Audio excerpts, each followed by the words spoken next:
I poured years of money, weekends, and effort into fixing up our home, doing every repair myself.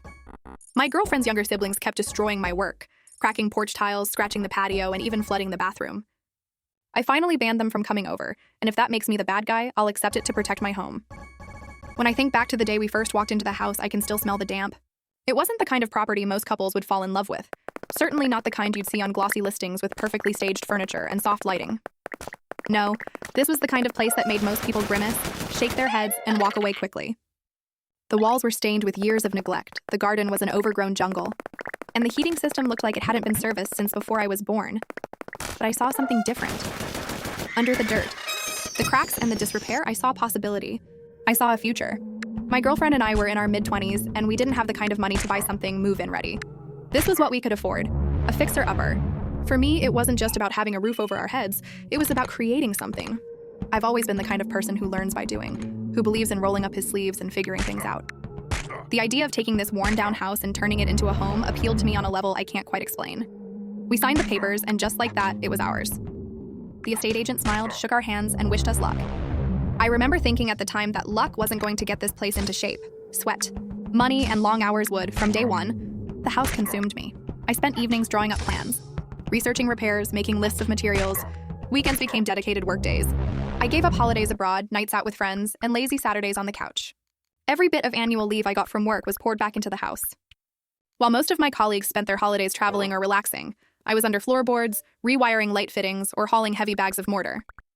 My girlfriend was supportive in words, if not in action. She isn't good with money, and she's never been interested in DIY. She would watch me with admiration, sometimes bring me a glass of water while I worked, but she never once picked up a hammer or a paintbrush. I didn't resent her for it. I told myself it wasn't her fault. Not everyone has the same skills or the same drive. This was my thing, my contribution, and I felt pride in being able to provide for us in this way. And pride really is the word.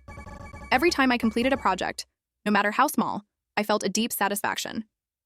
When I rebuilt the porch, I didn't just see tiles and wood. I saw every evening I'd spent out there, every measurement I'd double-checked, every mistake I'd corrected. When I laid down the sandstone patio, stone by stone, I remembered the aches in my back, the sweat dripping down my face, the way I carefully leveled each slab so it would look perfect. It wasn't just a patio.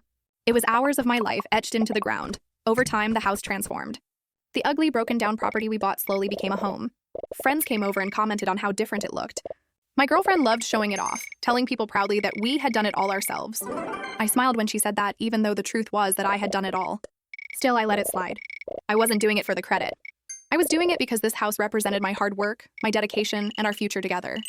But that's exactly why I became so protective of it. Every scratch, every crack, every bit of damage felt personal. It wasn't like renting, where the landlord covers repairs. This was all me. If something broke, I fixed it. If something was damaged, I paid for the replacement. The house wasn't just where I lived. It was a reflection of me. That's why the little things started to sting. At first, it was my girlfriend leaving coffee cups on the newly sanded table, leaving rings that I'd have to buff out. Or friends not wiping their shoes and tracking mud across freshly cleaned floors. Small frustrations, but they added up. I could tolerate those, though. People don't always understand the hours behind the work. But then her younger siblings came into the picture. They were 12 and 14 at the time, and from the very first visit, it was chaos. They didn't walk into the house with respect or care. They came in like a storm, touching everything, testing everything, pushing boundaries just to see what would happen.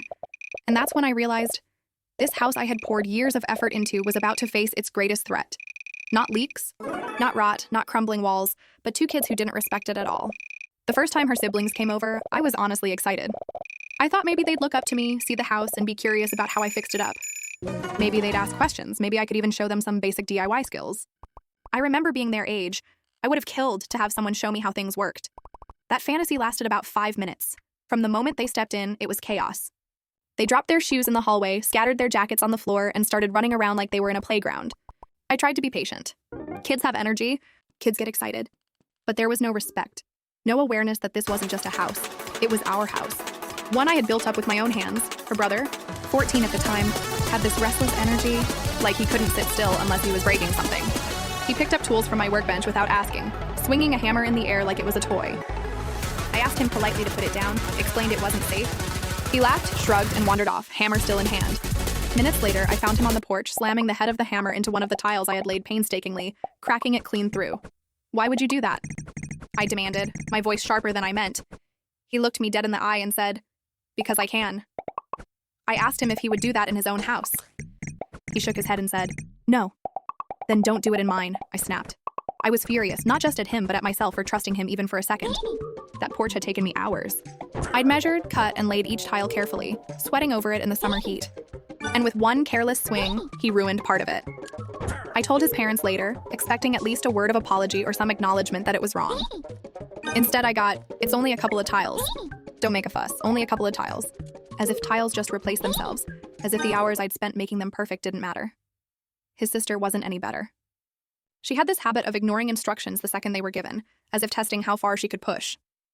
When I finished laying the sandstone patio, a project I had been particularly proud of, I specifically told her not to drag the metal chairs across it. "Lift them," I said. "It'll scratch the stone." She nodded, and within minutes I watched her scrape one across the surface, leaving a long, ugly mark. "Didn't I just tell you not to do that?" I asked, trying to keep calm. She shrugged. "It's just a scratch, just a scratch." To me, it wasn't just a scratch. It was disrespect. It was erasing the hours I had poured into that patio, stone by stone, the pride I felt when it was done. Her parents brushed that off too. She's only 12. Don't be so hard on her, but that's the problem. She wasn't 3. She wasn't a toddler.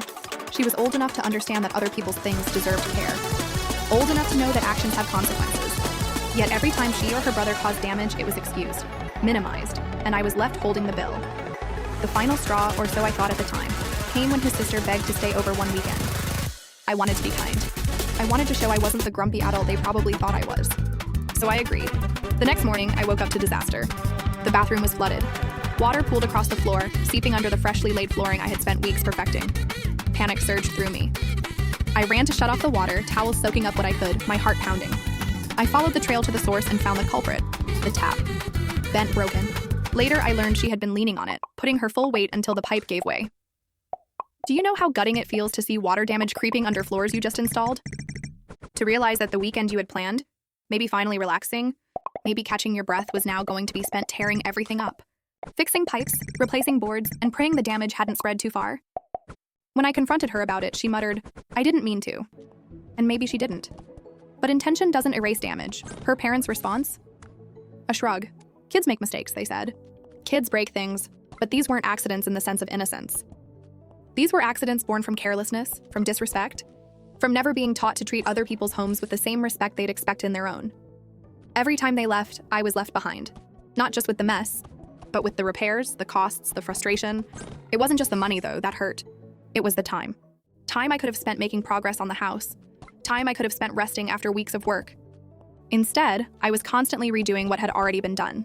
It felt like I was building a sandcastle while 2 kids kicked it down. And everyone else told me not to take it so seriously. But how could I not take it seriously? This wasn't a rental. This wasn't someone else's problem. This was my house, my work, my pride. And each time they came, a little more of that pride chipped away. If I thought the cracked tiles and the scratched patio were bad, the bathroom flood proved me wrong. That incident turned frustration into something heavier, something that sat in my chest like a stone. It started innocently enough. My girlfriend's younger sister had been begging to stay over. She loved the idea of sleeping at our house, probably because it felt new and different compared to her parents' rented place. I hesitated at first, memories of her dragging those chairs still fresh in my mind, but against my better judgment, I agreed. Maybe, I told myself, if she had more responsibility here, if she felt more like a guest than a visitor, she'd behave differently. I wanted to believe she could change. I wanted to believe I wasn't just the grumpy adult who always said no. That night was fine. We ordered pizza, watched a film, and she seemed happy enough. She asked me about the tools in the shed, and I thought maybe, just maybe, she was starting to see the house differently, with a bit of respect. But the next morning shattered that illusion. I woke up to the sound of dripping. Not just dripping, pouring. The kind of sound that instantly spikes your adrenaline because you know water, uncontrolled water, is never a good sign inside a house. I jumped out of bed and rushed toward the bathroom. The floor was covered in water, spreading in every direction, pooling against the skirting boards. I froze for half a second, the sight of it hitting me like a punch. I'd laid that flooring myself only weeks earlier. Hours of careful measuring, cutting, fitting, making sure every seam was perfect, ruined in one night. I snapped out of it and went straight for the shutoff valve, twisting it until the water finally slowed and stopped. My heart was pounding. My hands were shaking. Towels weren't enough to soak it all. It had already seeped under the boards, darkening the edges. I knew, even without pulling them up, that the damage was bad. I turned to find her standing in the hallway, wide-eyed, muttering, "I didn't mean to." Through clenched teeth, I asked, "What happened?" She explained in fragments. She'd been brushing her teeth, leaning on the tap, and at some point, she'd put all her weight onto it. The pipe bent, then broke. She panicked, left it running, and went back to bed. Back to bed. While water poured across my new floors, she had gone back to bed. I wish I could say I stayed calm, but I didn't. My voice rose and I asked her, "Do you have any idea what you've done? Do you have any idea how much work that was?" She kept saying, I didn't mean to, like a broken record. But it didn't matter whether she meant to or not. The damage was done. My girlfriend came rushing in, trying to mediate, telling me not to scare her sister.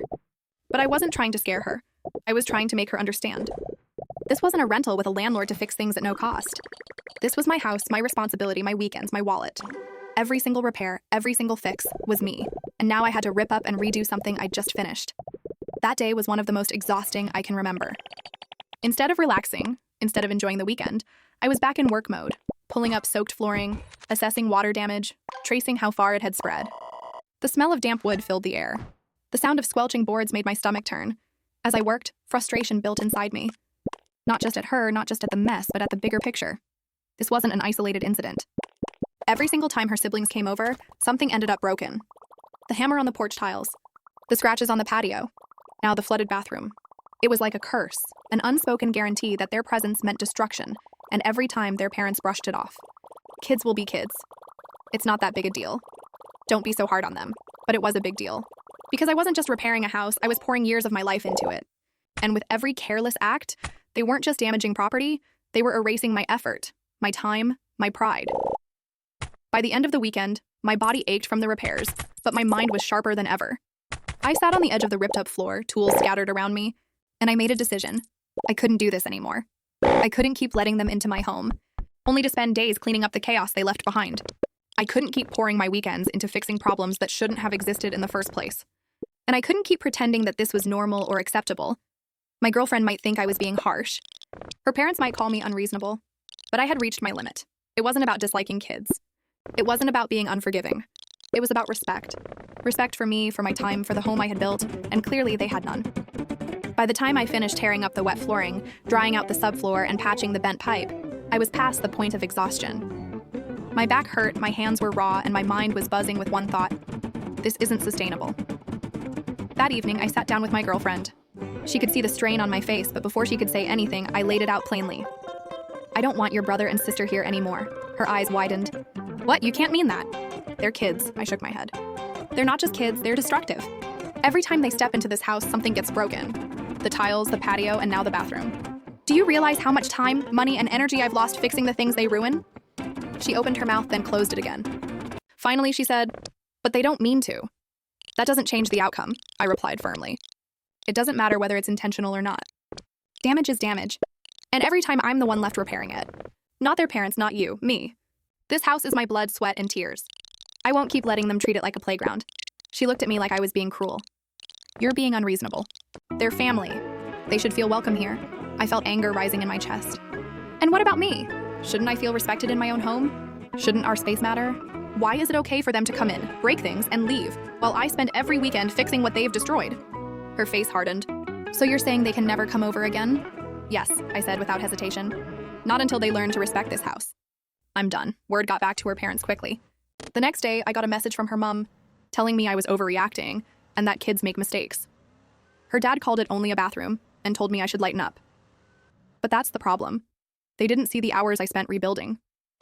They didn't see the nights I stayed up planning repairs, the weekends lost, the paychecks funneled into materials. To them, it was just a house. To me, it was years of effort. And it wasn't just a bathroom. It was my work undone, my pride damaged, my time stolen. My girlfriend tried to mediate, but I could tell she was torn. She didn't want to upset her family, but she also couldn't deny the pattern. Even she admitted quietly that they do get a bit careless. But when it came to actually supporting me, her voice went quiet. That silence hurt more than I expected. I wasn't asking her to pay for the repairs.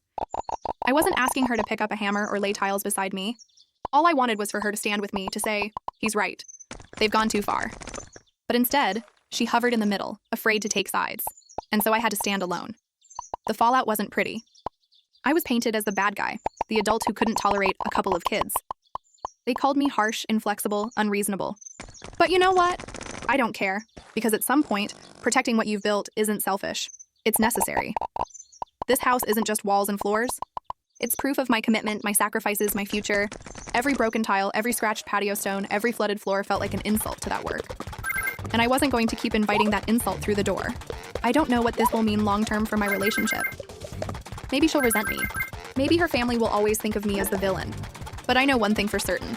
If I keep letting them come here, I'll lose more than just tiles and flooring. I'll lose the pride and love I have for this house piece by piece until it feels less like a home and more like a burden. So no, I won't back down. They can think I'm the asshole if they want. But I'd rather be an asshole with an intact home than a pushover living in ruins.